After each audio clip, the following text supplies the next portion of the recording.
Today on the workshop, we're going to create a 12-inch display figure for the amazing new SpaceX spacesuit. Hi, my name is Doug. Let's take a closer look at this new hero suit.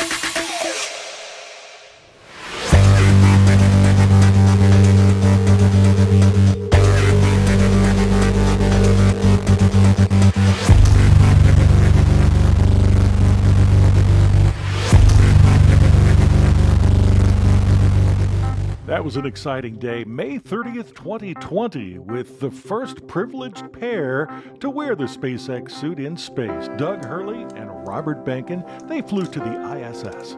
Let's gather the parts for this rather challenging build. Virtually nothing had been created commercially for this suit, so we got to do it ourselves. Start off with a 6th scale narrow-shouldered figure, no muscle guys here. Then get yourself some Mueller doll foam, yeah I know, that's what they call it, and get yourself a 1/6 scale white bodysuit. You can pick that up on eBay.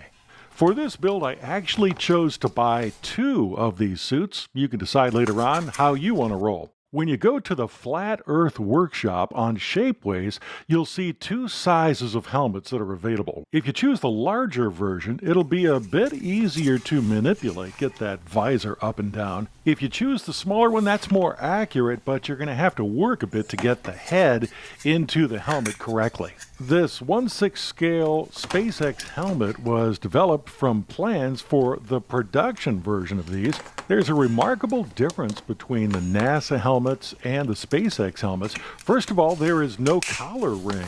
It's built directly into the suit itself, and the visor is huge, allowing their entire face to show. Here is how the larger helmet fits. You can see there is a lot more room inside. It makes the rotation a lot easier. However, it appears slightly larger than scale. A sheer bodysuit allows the joints to show, so we gotta puff them up a bit.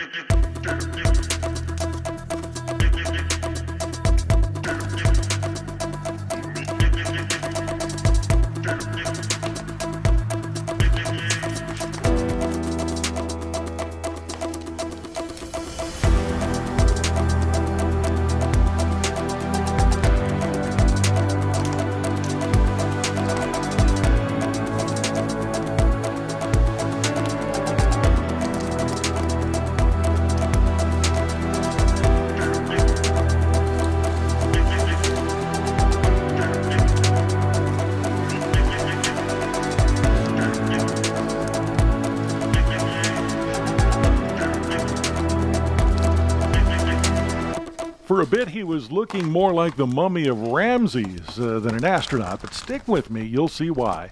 I found these World War II German high boots on eBay. They look very much like the suit originals. So here is why I decided to get another identical bodysuit. Now, this came from the same company, but it's slightly different in color. Whites are very difficult to maintain. So if you do decide to get 2 different bodysuits, you may actually have to do a little bit of overspray. To be able to cut this suit, it is simple to do, but you have to use a very sharp knife or very sharp scissors. I chose to cover the cutting area with some masking tape and use a very sharp X-Acto blade. I always make sure that I support the work with a transparent triangle and push very hard as you cut, and as you see, it works perfectly. The masking tape keeps the whole bodysuit from fraying once you make a cut. Got some legs left. What are we going to do with those things?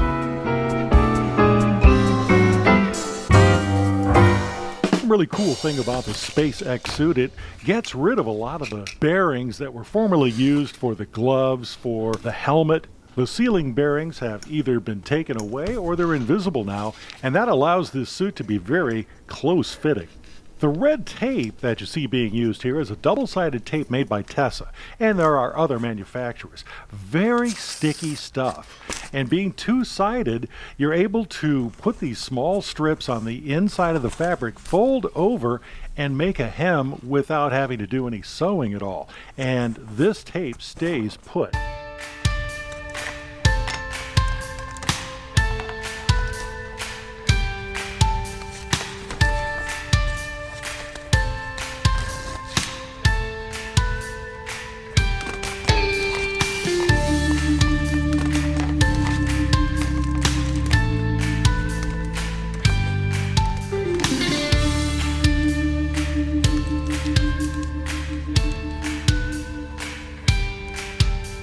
The space equipment that we provide on the Flat Earth Workshop on Shapeways is always being updated. Take, for instance, this Project Mercury helmet. It's been through probably 3 versions now. It just keeps getting more and more accurate, and you can see the details keep improving as well. Keep a watch on the Flat Earth Workshop to be able to find all the new parts, such as the new Apollo suit ventilator and Apollo 1 space hardware. There is a common problem that scale spacesuit makers have, and it's trying to find pre-made space gloves, and they're just not really available. This is one way I have found to be able to make your own just using the hands that come with the 1/6 body figure. Go to your local drugstore or Walmart store and find athletic tape. I find that the serrated edge works best. After working on these a while, I found out that you really don't have to wrap each finger individually. Just put a flap of this material on the front and back, then push in with a sharp edge around the fingers, and it looks like they are individually wrapped. Here I'm using a cyanoacrylate glue that has a bit of flexibility to it, which really helps in working on these gloves. They stay flexible even after using glue. By putting baking soda onto it, there's a wonderful exothermic reaction that forms almost a plastic-like material that is very good for filling in holes. The final touch to getting these gloves paint ready is to use this Tamiya putty. I use white because they're white gloves overall. I thin this Tamiya putty out with a little bit of water, which as you see here has been smoothed out. Now these are ready for paint. By matching with the stash of photographs that I have of the SpaceX suit, I've decided to use Tamiya XF53 Neutral Gray. SpaceX has provided some really good photographs on this suit. You'll need the one that shows the gloves up close because there is a specific pattern on the bottom of these gloves that you have to follow. If you want to be extra careful, go back in with pencil and make an outline of where you need to paint, or just freehand. The SpaceX suits are really different than the NASA space suits. NASA was very interested in how operable they were. However, SpaceX, taking that into consideration, also wanted to make the astronauts look like superheroes. Yeah, that's actually true. Elon Musk hired superhero movie costume designer Jose Fernandez. This guy designed suits for Gremlins from 1984, Ben Affleck's Bat suit in Batman vs. Superman. He also designed Hugh Jackman's Wolverine suit in X-Men United.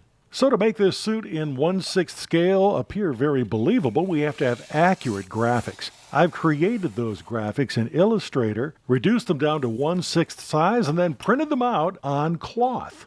After removing the support backing, I take some Tessa tape, this is the wide stuff, and place it on the back. This is the same strong tape that's used for lathing, putting materials down onto a lathing table, so it's really strong stuff. It basically forms one layer of the graphics and the bodysuit. I'll be making this graphics page available on eBay with the included Tessa tape on the back, so all you really need to do is cut it out and apply it to your figure. I think that's going to be the easiest way to do it. If you look on eBay on the Full Earth Workshop and you don't see it available, just mosey over to the area where it says contact the seller. Let me know that you'd like one and I'll make sure one's available.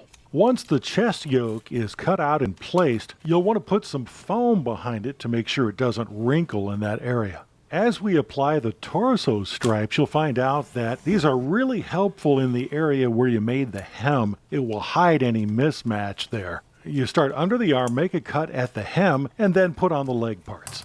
You'll have a few minutes to work these parts, but after they sit still for a couple of minutes, they're going to become very bonded to the surface. When you make your space gloves, I would recommend you make them a little longer than what I did, because these stripes are meant to go on the glove itself. Now, what I've had to do, since mine are a little bit shorter, I've had to continue them into the sleeve. So take my advice, make the gloves longer and you won't have to do this little extra step. When you find your 1/6 scale body on eBay, make sure you look at what hands are included. If they're just holding a gun, they're not going to look right to make space gloves. Make sure you have a variety of hands that you can choose from. When you make the gloves, they're going to look very spacey. When you're cutting out the individual parts, don't worry about leaving a little bit of white on the edge of the gray, because that'll just disappear when you apply it to the bodysuit. You can see that in action with a little NASA badge. From a distance away, it just basically fades into the background.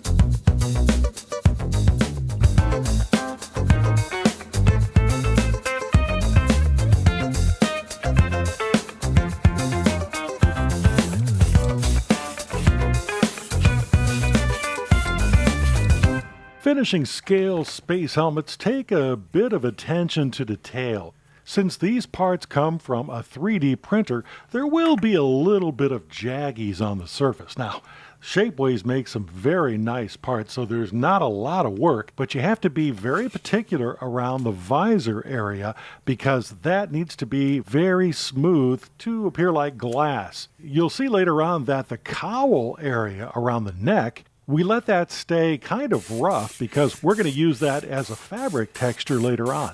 Normally you'll want to use fine line tape to do the outer edge around the visor. Now, I didn't have any of that tape left, so I had to make do with what I had. But you'll notice I have some jagged edges around the bottom part of the visor. That's no problem. I went back in using a brush and some white to retouch that area. I recommend giving just a little bit of time for the previous coat of paint in a different color to dry, because you'll have less smearing when you go to cover. Don't worry if you don't have any gloss paint available when you're doing these initial coats, because we're going to finish off this helmet with a gloss coat. Then, for the fabric area, I'm going to do some overbrushing with a dry brush technique, and then we'll use some matte clear in that position.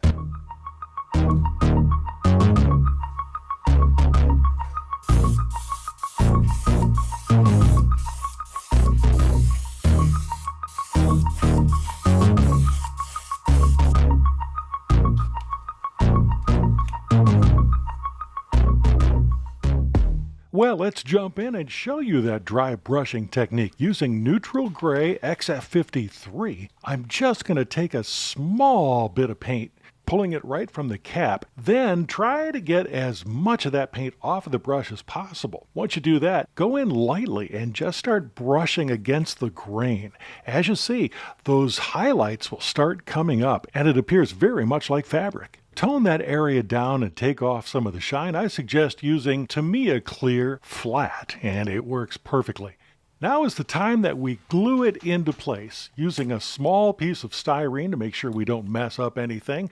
We're going to do it front and back, and then push it together, give it a spritz of kicker, and we are done. If you enjoy this kind of content, we would love to have you here. Please subscribe to the Full Earth Workshop. Let's see the final product.